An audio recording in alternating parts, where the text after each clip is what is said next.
But Alex Lin is here with us and he can see us and hear us now. Hi. Are you coming to us today from Taiwan? Yes, as you can see, my background is Taiwan. Alex, And I haven't seen you in so long. It's so good to see your face. yeah, I haven't seen you for a long time. It's nice to see you. I know. I mean, it's been over a year. And Alex, for people who don't know you, tell them a little bit about you. I'm Alex Lin. If you don't know who I am, I'm the co-founder of a nonprofit called Swag Squad Inc., which was created because of Autism Rocks. It's a registered 501c3 nonprofit organization established in California. I did 2 years ago, and is building towards to be a nonprofit organization for youngsters, for them to be more involved in nonprofit, to resurrect it, to change it and make it different, and make it be a different kind of nonprofit to help the marginalized altogether. And why did you start Autism Rocks? And I started Autism Rocks in 2016. Not to get confused with Swag Squad. Sorry to get confused. Right, because there's two different things. There's Autism Rocks, which is the concert. It's an event. Yes. But the other one, say the name of the other one again, because I'm not good. Swag Squad Inc. Okay. And that is an organization that helps. It's my nonprofit, yes. Right, that helps support Autism Rocks and other things. But yes. But Autism Rocks is kind of like the thing that started the whole thing. So tell us how that got started. That got started because I met Ned Spector, who was my co-founder of Autism Rocks, and he gave me this opportunity to start a concert at Universal City Walk on April 28th, 2016, 7 to 9 p.m., which was amazing. I remember first hosting the concert over there. It was such a great opportunity, and I love how Universal City Walk has helped us over the years, and how they have continued to support us over the last 5 years or so. It's really, really awesome to have their support. And a lot of my, I had a lot of producers over the years, and now my producers, Peggy Iafredi from Straight Entertainment Group, and she has been a great help to us lately. And Ned also have continued to help. And yes. The purpose of the concert is to showcase people on the spectrum, to show how talented they are, so people can see in a very concise and easy way that they're talented and they can be like anyone else. That's just I just want to keep it short and simple. That's why I created this concert. And I thought music can bring people together. And yeah, people come together because of music. So that's why I created it. And how old were you the first time that you guys did Autism Rocks? 17. 17. And I wanted to make sure that people knew that, because, you know, it was kind of an amazing thing that here, you know, I mean, you were 16 when you started working on it, but here was the 16 and 17-year-old who was getting the world together to perform on this really big stage in Los Angeles, Universal City Walk.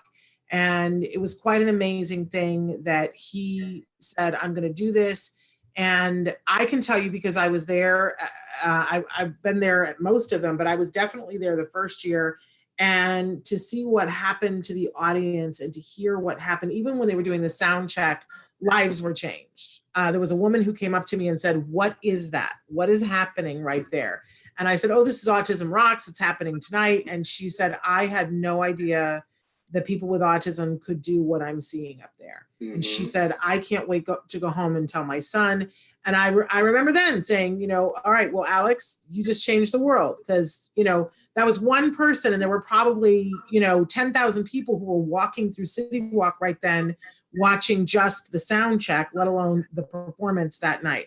So massive kudos to you. Now, I wanted to take a couple of minutes to talk about the fact that, you know, it hasn't been easy for you to do this concert, to do this event, and you started the nonprofit, and it's, you know, it's been a tough road for you, but you've stuck with it. And then, you know, normally the concert takes place in April, and then COVID happens. The coronavirus happened, yes. Yeah.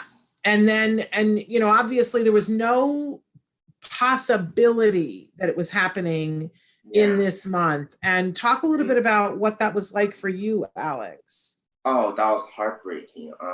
Honestly, I was very depressed because of this, about how it was delayed, and I was heartbroken because I worked so hard for this. Me and Peggy, our Freddie, worked very hard to plan this concert, and it was a long planning process, and we worked very hard for this, and it was personally very disappointing that it didn't happen, but at the same time, we had to make the right choice and decision, the best for the best of the public, you know? Yeah.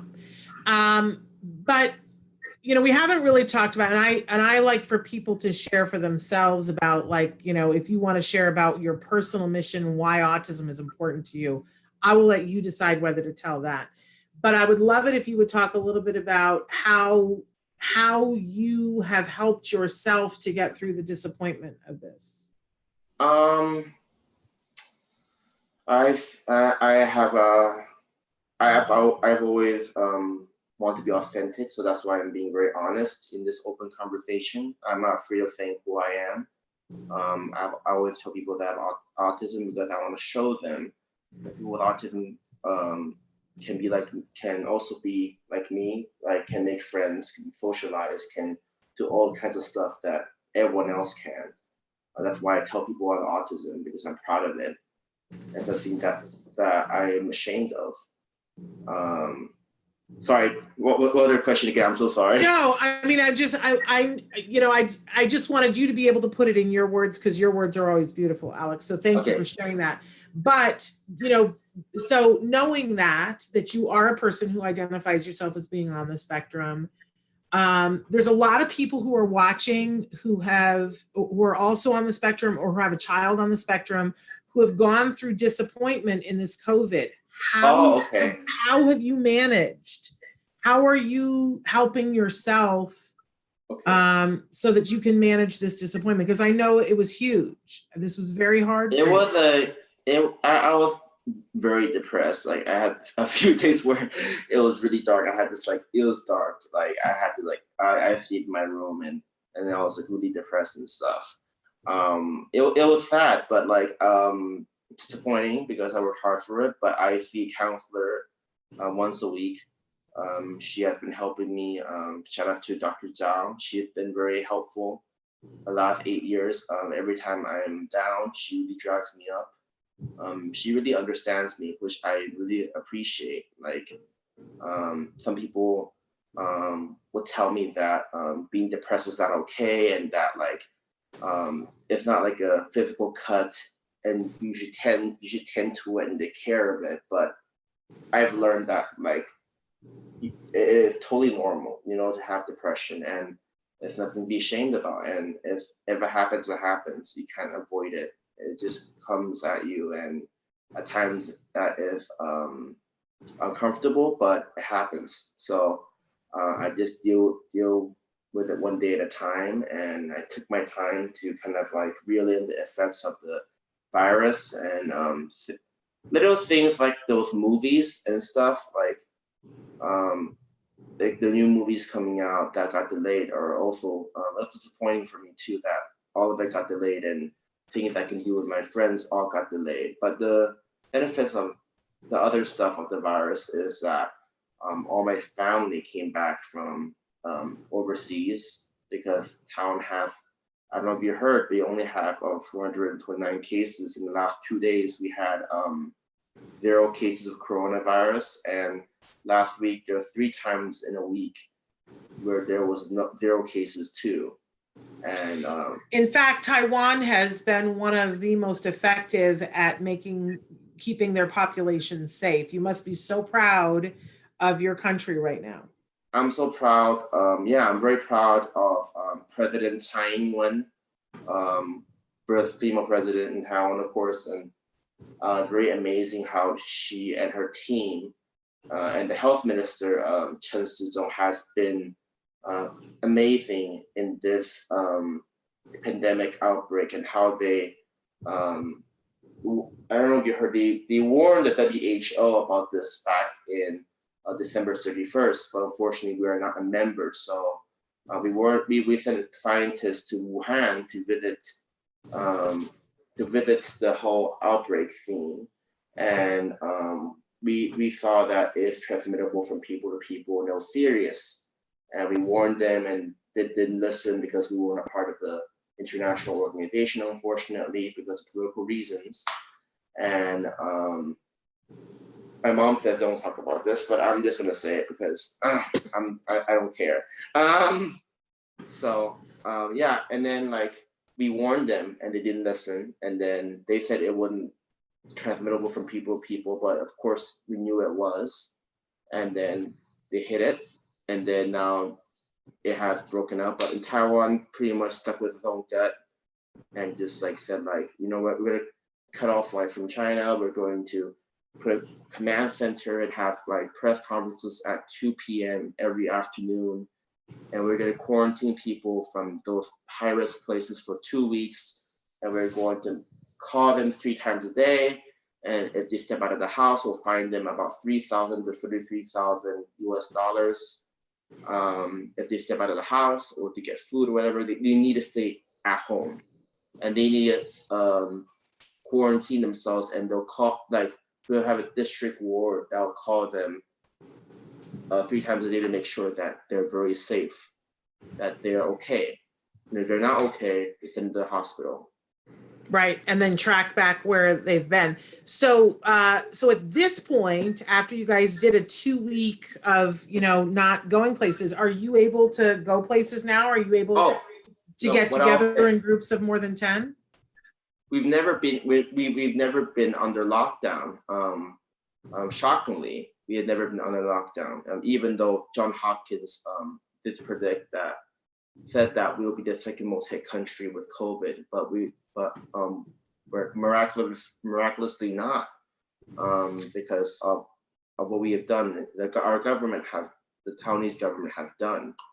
And so you can go and you can meet with people, but do you guys wear masks? Oh yes, of course. As an Asian country, we have of course face masks, but we limit the amount of face masks people can buy per week. Used to be like for every adult, like they can wear like 3 pieces of face masks. That pretty much means like 3 envelopes of, and there's like 3 masks inside the envelope. So there'll be like 3 envelopes of masks, and that's like what they can have per week. Yeah. And it's limited by the universal healthcare card. And then like right now, because we have invested in making mask making machines, we can have make 17 million masks per day. And our government has done a lot to donate to other countries, because we have more masks in supply now. Like we donated 2 million to America recently, and 7 million to the other European countries affected by this horrific pandemic. And I'm very proud that that's what I have here up here. So yes, I see. Very nice.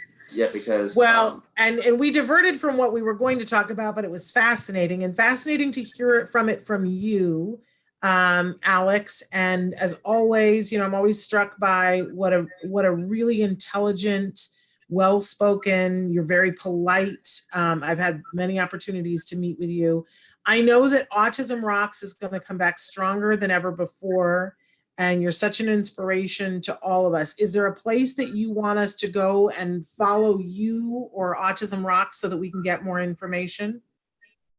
I mean, right now, for now, because I don't have the concert, I have been posting IGTV YouTube videos of people on the spectrum, mostly videos provided by the Miracle Project, and also some videos I created myself of people on the spectrum, and it's them talking about their autism plus what they can do, their talent, and then so I can show them in either way through media that they're talented. And I also do a show called Talking with Alex, which is new.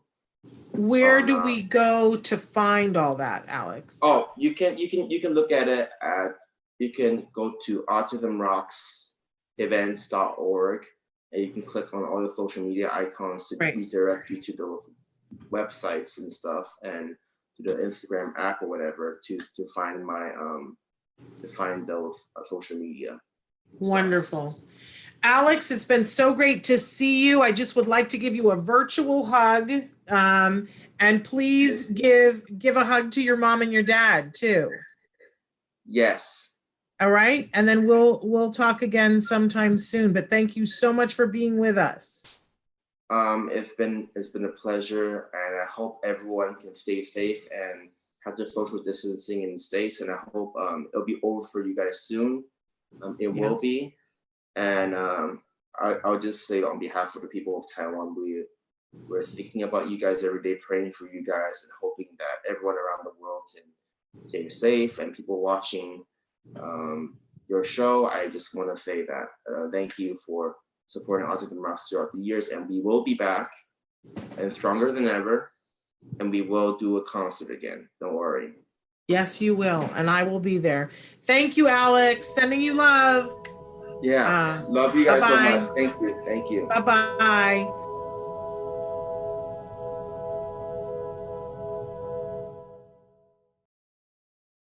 Hey, thanks for watching Autism Live. To subscribe, click here.